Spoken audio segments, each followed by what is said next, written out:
इसी पॉइंट पे लूँगा, जब भी मुझे इस पॉइंट पे ट्रेड मिलेगा तो मैं ट्रेड लूँगा। दोस्तों, मैं आशीष, कैसे हैं आप सब।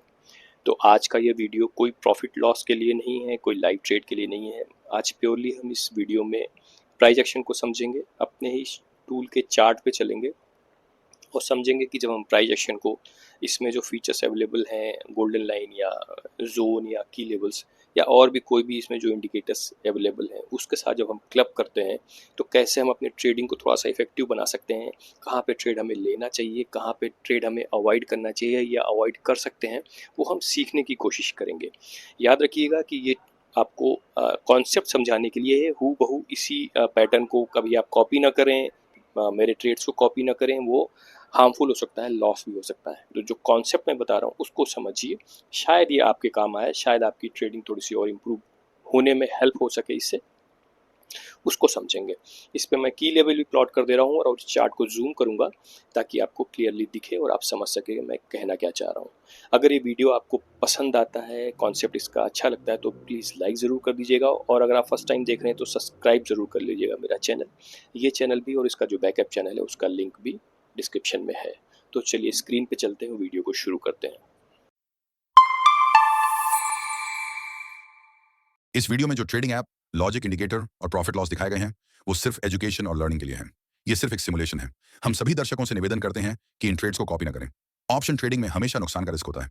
कोई भी ट्रेड करने से पहले अपने फाइनेंशियल एडवाइजर से सलाह जरूर लें। ठीक है, तो इसे मैंने जूम कर लिया है। अब आप जैसा कि देख रहे हैं कि एक यहाँ पे एक पॉइंट बन रहा है जहाँ पे आपका जोन का एक लेबल भी है, थर्ड लाइन है, एक गोल्डन लाइन भी है और अगर आप ध्यान से देखेंगे तो एक की लेबल भी है और ये तीनों बिल्कुल नैरो है, बिल्कुल एक दो पॉइंट के ऊपर नीचे बिल्कुल साथ में बन रहे हैं। 25,545, 47 और 46 इसी के रेंज में तीनों लाइनें बनी हुई हैं, गोल्डन लाइन, जोन का लेबल और की लेबल बना हुआ है। तो जब इस पॉइंट पे निफ्टी आती है, यहाँ से एक रिट्रेसमेंट ऊपर का बन सकता है, तो इस पॉइंट पे एक ट्रेड ऑप्शन बायर के लिए बन सकता है। ठीक है, ध्यान रखिएगा, मैं कह रहा हूँ बन सकता है। ये वाइड भी हो सकती है लाइन, नैरो भी हो सकती है, वो सिचुएशन पे डिपेंड करता है। फिलहाल अभी जो ये लाइव कंडीशन है मार्केट की, तो ये 15 से 20 पॉइंट का एक मूव यहाँ से अगर ट्रेड कोई ट्रेडर लेगा तो यहाँ तक उसको एक मूव मिल सकता है और 15 से 20 पॉइंट का वो डिपेंड करता है कि वो जोन कितना बड़ा है। वो भी आपको ध्यान में रखना होगा, वो भी समझना होगा कि जोन बहुत ज़्यादा नैरो है, 2-5 पॉइंट का ही है, तो फिर उसे अवॉइड करना चाहिए क्योंकि ट्रेड, बट अगर वो 15 से 20 पॉइंट का है तो वो एक ट्रेड बन सकता है क्योंकि ऑप्शन बायर को एक छोटा सा ही ट्रेड चाहिए होता है, खास करके स्कैल्पर को। वो लंबा वेट करेगा तो डिके में पैसा उसका जाएगा क्योंकि यहाँ से एकदम से ऊपर निकलेगा, उसके बाद आप देख रहे हैं रेड कलर की लाइन, यहाँ एक हर्डल मिलेगा उसको, यहाँ पे भी वो रिएक्ट करेगा मार्केट। ठीक है, कर सकता है मार्केट, हो सकता है निकल जाए ऊपर, बट हो सकता है रिएक्ट करे। तो ये एक पहला ट्रेड बन सकता है यहाँ पे। अब यहाँ पे जब ये आके टकराया और आप देखेंगे लंबी लंबी विक छोड़ करके वहाँ से एक रिजेक्शन लिया है निफ्टी ने, ठीक है, तो वहाँ से भी एक ट्रेड बन सकता है निफ्टी में। अगर यहाँ से एक ट्रेड लेगा कोई बंदा, कोई ट्रेडर, मतलब यहाँ से, मतलब सेम इसी पॉइंट से नहीं, अगर जोन के टॉप लेवल पे आके टकराती है, वहाँ पे 2-3 कैंडल विक छोड़ के आती है, मतलब वहाँ पे रेजिस्टेंस ले रहा है, उसको रिएक्ट कर रहा है, वहाँ से भी एक पी साइड का ट्रेड बन सकता है, जैसा कि इस केस में आप देख रहे हैं। अब ये ट्रेड कहाँ पे ख़त्म होगा? अब ये ट्रेड खत्म हो सकता है आपके जोन के नीचे, जोन के बॉटम लाइन के नीचे, क्योंकि एक बार यहाँ से इसने ट्राई किया ब्रेक करने का। आप देखेंगे इस लेवल को इसने ब्रेक करने का ट्राई किया लेकिन ब्रेक नहीं कर पाया, वापस से रिट्रेसमेंट लेकर के वापस से जोन के ऊपर वाले लेवल पे जाके टकराया, फिर वहाँ से ट्राई करने आ रहा है नीचे को, फिर से उसको ब्रेक करने को, तो मे भी शायद इस बार ब्रेक कर ले।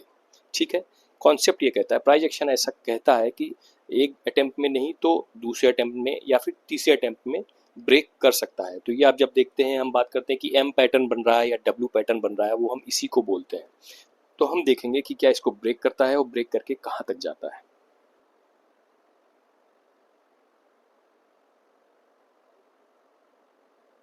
ठीक है, जैसा कि आपने देखा, इसने जोन के थर्ड लाइन को भी ब्रेक किया, गोल्डन लाइन को भी ब्रेक किया, उसके बाद जोन के बॉटम लाइन को ब्रेक करके उसके नीचे जा रहा है। अब यहाँ पे क्या एक ट्रेड बनता है, मेरे कॉन्सेप्ट के हिसाब से या मेरे प्लानिंग के हिसाब से, मैं अपनी प्लानिंग बता रहा हूँ कि यहाँ पे अब एक ट्रेड नहीं बनता जब तक ये निफ्टी वापस इस नीचे वाले बॉटम, जो एक जोन का लेवल आपको दिख रहा है 25,524, उस पे ना आके टकराए। एक बार अगर यहाँ पे आके इस कैंडल को ख़त्म करता है, इस मूव को यहाँ पे आके ख़त्म करता है, तो वापस से एक रिट्रेसमेंट पहले यहाँ तक, जोन के बॉटम लाइन तक, ठीक है, और उसके बाद अगर इसको भी नहीं इसको रिएक्ट करता है या इस पे रिजेक्शन नहीं लेता है तो इसके टॉप लाइन तक वापस एक मूव बन सकता है। तो ये मूव जब यहाँ पे आएगा तो यहाँ से एक वापस से एक सी साइड का ट्रेड यहाँ पे बन सकता है, ठीक है।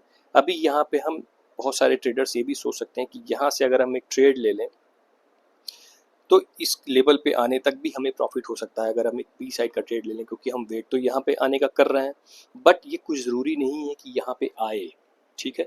मेरे हिसाब से चांसेस इसके ये हैं कि जब ये यहाँ पे आ जाएगा तो यहाँ से एक रिट्रेसमेंट वापस को यहाँ को मिल सकता है, उसके चांसेस ज़्यादा बनते हैं बशर्ते इसके कि ये यहाँ पे आए ही आए, कि यहाँ से वापस जा भी सकता है या फंस भी सकता है। देखेंगे कि क्या रिएक्शन यहाँ पे रहता है, ठीक है।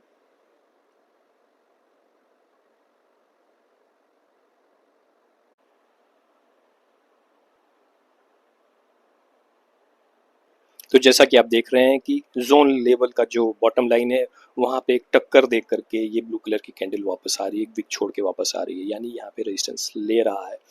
तो पॉसिबिलिटी इस चीज़ की बनती है नीचे वाला जो की लेवल है उस लेवल तक एक बार ये जाए टच करे, वहाँ से वापस एक रिट्रेसमेंट ऊपर को आ सकता है, ठीक है।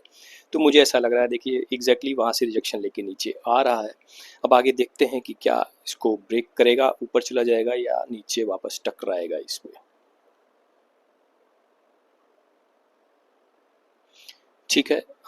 नेक्स्ट कैंडल बन रही है, देखते हैं, क्योंकि जो इससे प्रीवियस कैंडल है अगर आप देखेंगे उसमें विक बिल्कुल ज़रा सी है या फिर ना के बराबर, इसका मतलब बायर्स उस कैंडल में मजबूत थे, वो कोशिश कर रहे थे उस जोन के लेवल को तोड़ के ऊपर जाने की। कॉन्सेप्ट आप कैंडल को भी समझिए, कैंडल देखिए क्या कह रहा है कि एक बड़ी अच्छी कैंडल है, ठीक कैंडल है, ऊपर से विक बिल्कुल ना के बराबर है या फिर शायद बिल्कुल open close is equal to high है, तो एक मजबूत कैंडल थी बायर्स के साइड से। अभी आप देखेंगे कि शायद ब्रेक कर रही है, बट मुझे ऐसा लगता है कि नीचे आना चाहिए, नहीं बिल्कुल नहीं, ऊपर नहीं जाना है, रिवर्स रिवर्स रिवर्स। देखते हैं कैंडल मेरी बात मानती है या अपनी मनमर्जी करते हुए ऊपर को ही जाती है, ये देखना पड़ेगा। और लगता है कैंडल ने मेरी बात सुन ली है, वो हल्की सी रेड हो रही है और नीचे विक बन रहा है, तो शायद मेरी बात मान ले। एंड यस, जैसा कि आपने देखा कैंडल ने मेरी बात सुन ली और एग्जैक्टली वहीं से रिजेक्शन लिया जोन के बॉटम लाइन से, और एक रेड कैंडल बन रही है, वापस नीचे आ रही है। तो देखते हैं क्या ये नीचे वाले की लेवल को जाएगी टच करने या यहाँ से फिर से वापस ऊपर जाए। एक दो कैंडल तक तो मेरी बात सुनी, उसके बाद वो अपनी चाल पे ही चली गई और उसको ब्रेक करके वापस से ऊपर चली ही गई। वही मैं कह रहा था कि यहाँ से एक ट्रेड लेना थोड़ा सा रिस्की हो सकता है, कि कोई ज़रूरी नहीं है कि बॉटम लाइन पे आगे टच करे ही करे, और ये एक लॉस का ट्रेड हो सकता था। ऑप्शन सेलर के लिए एक ट्रेड हो सकता है कि यहाँ पे डीके का थोड़ा सा फ़ायदा मिल सकता है, लेकिन बायर्स के लिए ये एक लॉस वाला ट्रेड हो सकता था। इसीलिए अब देखेंगे कि ये वापस से यहाँ पे जा कर के, जैसा कि इसने यहाँ पे पहले रिजेक्शन लिया था, क्या वापस यहाँ पे रिजेक्शन लेकर के वापस आता है। अगर यहाँ से रिजेक्शन लेकर के वापस आता है तो फिर मुझे लगता है कि उस मूव में ये नीचे वाले इस की लेवल को टच करने एक बार को आएगा। तो अभी कोई ट्रेड मेरी नज़र में नहीं बन रहा है यहाँ से। बहुत से ट्रेडर यहाँ पे ट्रेड ले सकते हैं कि एक कैंडल बन रही है तो अगर हमें वापस इस जोन के ऊपर लाइन पे टच करना है, वहाँ तक जाने का वेट करना है, तो एक सी साइड का ट्रेड लेकर के प्रॉफिट कमा सकते हैं। बट ये अगेंस्ट भी जा सकता है, ये इस जोन के बीच में ट्रैप होकर भी फंस सकती है और डीके में लॉस भी हो सकता है। तो इसलिए इन बिटवीन ट्रेड मैं प्रेफर नहीं करता। ये आपका कॉन्सेप्ट हो सकता है, मैं वेट करूँगा। अगर इस टक्कर पे जाती है, यहाँ पे टकराती है, वापस से एक दो कैंडल विक छोड़ के वापस नीचे आती है, सेंटर लाइन के नीचे आती है, तो मैं यहाँ पे इनिशिएट करना चाहूँगा पी साइड का ट्रेड के लेवल के लिए, इस की लेवल तक के लिए, ठीक है। और ठीक है, जैसा आप देख रहे हैं, जो मैं कह रहा था कि वापस से उस जोन के हायर लेवल पे जाके एग्जैक्टली प्रिसाइसली वहीं से रिजेक्शन लिया और वापस नीचे को आ रही है कैंडल। तो क्या यहाँ पे एक डाउन साइड का ट्रेड बनता है नीचे वाले जोन के लाइन तक, जैसा कि मैं पहले बोल रहा था। मेरे हिसाब से एक ट्रेड यहाँ पे बन सकता है। तो देखा आपने सेकेंड अटेम्प्ट में जब ये यहाँ से आई तो नीचे वाले की लेवल पे जाके इसने टच किया। तो जो मैं फर्स्ट मूव में प्लान कर रहा था, फर्स्ट अटेम्प्ट में इसने नहीं किया, यहाँ से वापस रिट्रेसमेंट गया और उसी जोन लेवल से जब रेजिस्टेंस मिलता है, दोबारा मिलता है, पहली बार यहाँ से मिला, दोबारा यहाँ से मिला तो थोड़ा सा स्ट्रॉन्ग चांसेस बन जाते हैं कि वो मूव नीचे को आ सकता है, ऊपर रेजिस्टेंस मिल रहा है। और देखिए सेकंड अटेम्प्ट में इसको तोड़ा और नीचे की लेवल पे आके अभी मार्केट रुकी हुई है। So this is how price action works. अब इसमें एक चीज़ का आपको ध्यान रखना है, मैं आपको बताना चाहता हूँ कि जब हम ट्रेड एक प्रिसाइज लेवल पे जाकर के किसी भी गोल्डन लेवल, की लेवल या जोन लेवल पे जाके लेते हैं तो हमारे विनिंग रेट या ट्रेड के हमारे डायरेक्शन में जाने के चांसेस बढ़ जाते हैं। क्योंकि जब हम इस बॉटम पे आके ट्रेड लेते हैं तो हमें एक मूव यहाँ मिला, अगर हमने यहाँ पे ट्रेड लिया तो एक मूव हमको यहाँ पे मिला, उसके बाद अगर हमें एक सेकंड रिजेक्शन सेम लेवल पे मिल जाता है, सेम लेवल पे जहाँ पे पहले से एक रिजेक्शन मिल चुका है, तो चांसेस थोड़ा स्ट्रांग हो जाते हैं कि ये मूव थोड़ा उससे भी अच्छा हो सकता है।